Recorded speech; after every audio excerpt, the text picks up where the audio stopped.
Le savent, t'es né d'une mère française, d'un père sénégalais. Ouais. Bouba, il me semble que c'était ton cousin.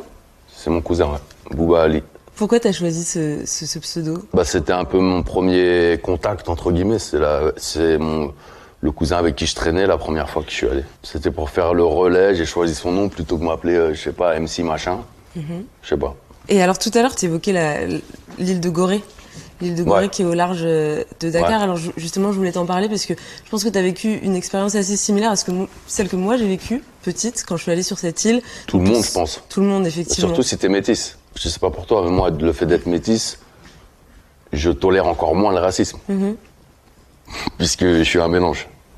Donc je me dis, pour moi, c'est encore plus horrible d'être le racisme. J'explique juste du coup pour ceux qui connaîtraient pas Gorée, c'est une île qui est au large de Dakar, où il y a une maison qui s'appelle la maison des esclaves, qu'on peut visiter, et qui était l'endroit d'où les esclaves partaient pour les États-Unis. Il y en a plein sur toute la côte Il y en a plein. ouest, pour ceux qui savent pas. C'est resté l'endroit un peu symbolique de ça. De l'horreur. Est-ce que tu peux me décrire déjà cet endroit pour ceux qui ne le connaissent pas, et qu'est-ce que ça t'a fait en fait quand tu y allais gamin pour la première fois? Qu'est-ce que tu as ressenti?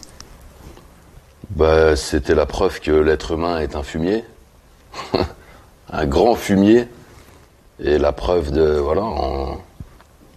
quand tu passes le truc dans ta tête et que tu te rends vraiment compte de ce que c'est et des horreurs que ça représente. Donc voilà, t'es traumatisé, entre guillemets, quoi. T'es du dégoût, de la haine, de l'incompréhension, c'est lunaire.